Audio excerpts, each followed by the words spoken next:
tere! Täna kordame teiega sulghääliku pikkust ja seda, kuidas me kirjutame sulghäälikud ülipika täishääliku või täishääliku ühendi kõrvale. Ole hea, kirjuta palun vihikusse pealkirjaks kordamine.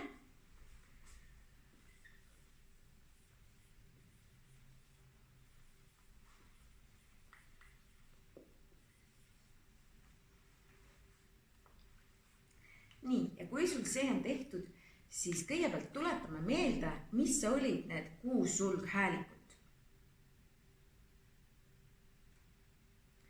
Nii, sulghäälikud olid siis tõesti K, P, T, G, B ja D.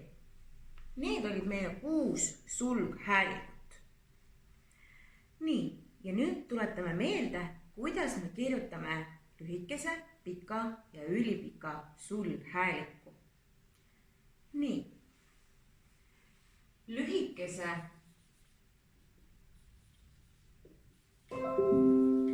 sulghääliku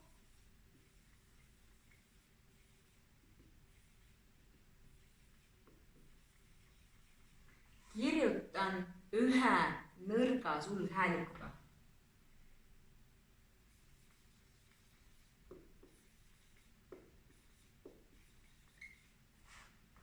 Ühe nõrga sulghäälikuga.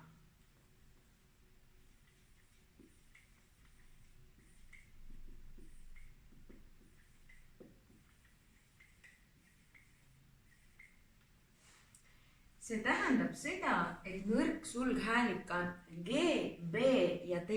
Me hääldame neid nõrgalt, sellepärast on nad nõrgad sulghäälikud. G, B ja D. Nii, ole hea, mõtle mõne sõna peale, kus me kirjutame nõrga sulghäälikuga. Nii, näiteks pada, tigu, ja näiteks kade. Kui sa paned tähele, siis me tõesti ütleme ka neid sõnu väga pehmelt. Pada, tigu ja kade. Kui me ütleksime neid pika või ülipika sulghäälikuga, siis kõlaksid need hoopis näiteks nii. Pata, tigu, kate või siis hoopis ülipikalt patta, tikku, katte. Kui panid tähele, siis muutus hoopis sõna tähendus ja me ei rääkinud enam pajast, teost ega kadedast inimesest, vaid siia tekkis sõna tikk ehk millega tuld süüdatakse, kade asemel tekkis kate ehk mingisugune riie näiteks. Ja pada asemel siis kuhu sisse? Patta. Sellepärast on oluline neid sõnu ka häälida nõrgalt. Pika sulghääliku kirjutame ühe tugeva sulghäälikuga.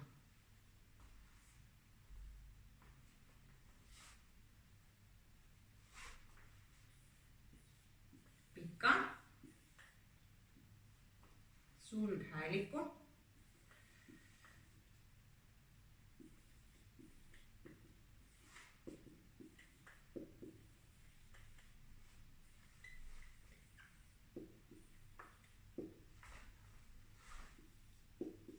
kirjutame ühe tugeva sulghäälikuga.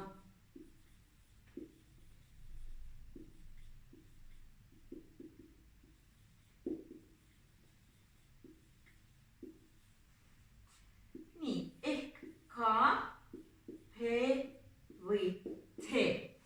See tähendab seda, et K, P ja T me ütleme juba tugevamalt kui G, B ja D. Näiteks ratas, lamp ja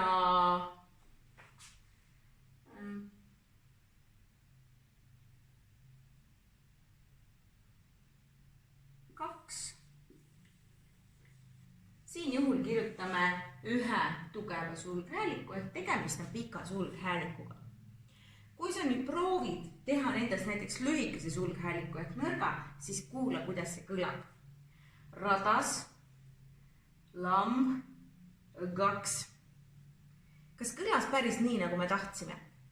või kui me lisaksime näiteks siia hoopis ülipika sulghääliku, siis kõlaks ta nii.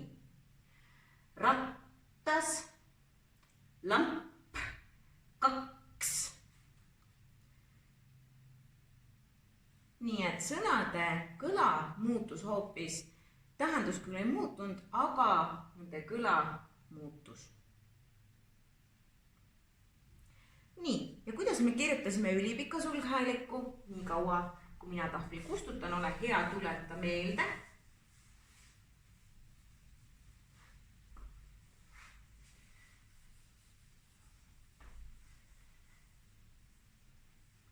just, ülipika sulghääliku, ülipika sulghääliku,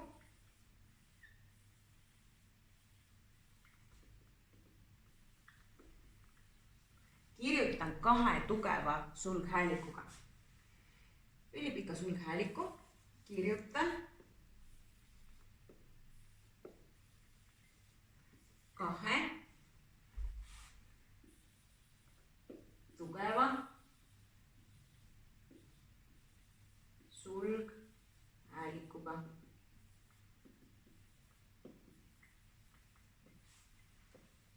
näiteks kas kaks k-d, kaks põhhi või kaks tõhhi.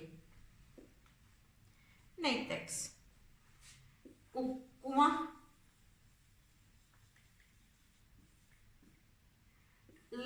lõppema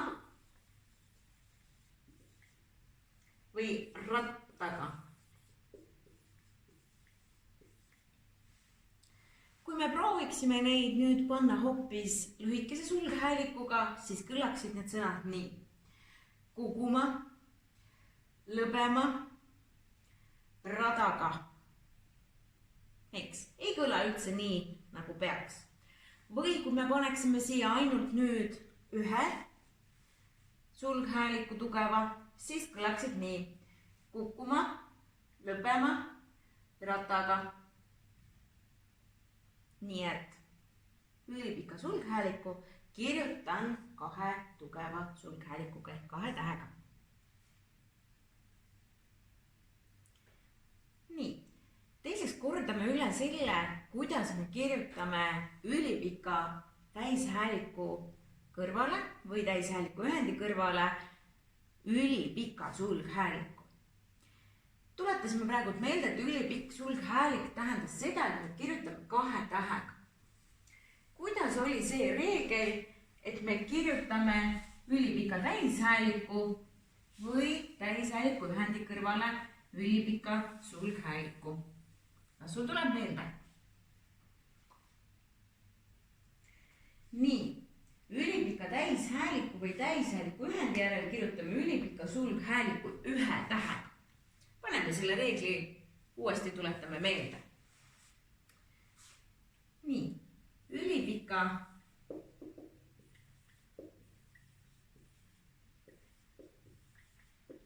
täishääliku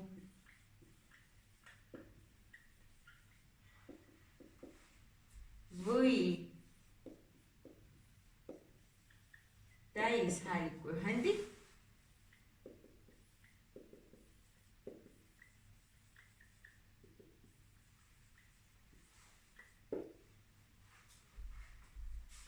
kõrvale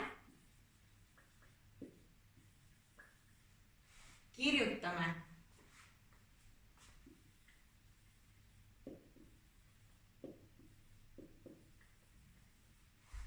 ülipika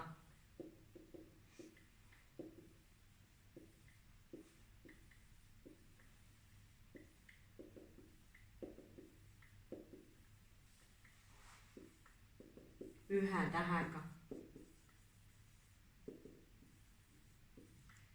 nii, kui sul on juba vahepeal meelest ära läinud, mis olid täishäälikud, siis tuletame koos meelde. Need olid A, E, I, O, U, Õ, Ä, Ö, Ü. 9 tükki. Ja täishääliku ühend oli see, kui 2 erinevat täishäälikut on üksteise kõrval.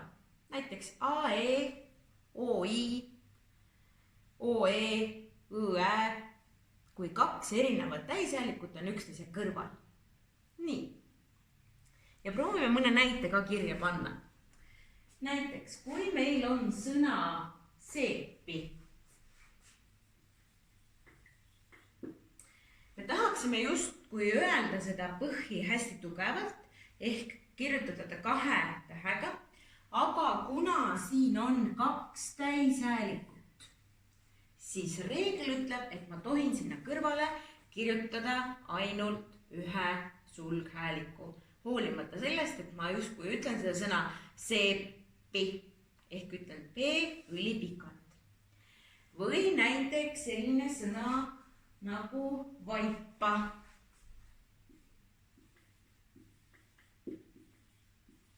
Vaipa. A ja I on täishääliku ühend ning täishääliku ühendi kõrval kirjutan sulghääliku, ülipika sulghääliku 1 tähega. Ehk siis mitte ütlen vaipa, aga kirjutan vaipa.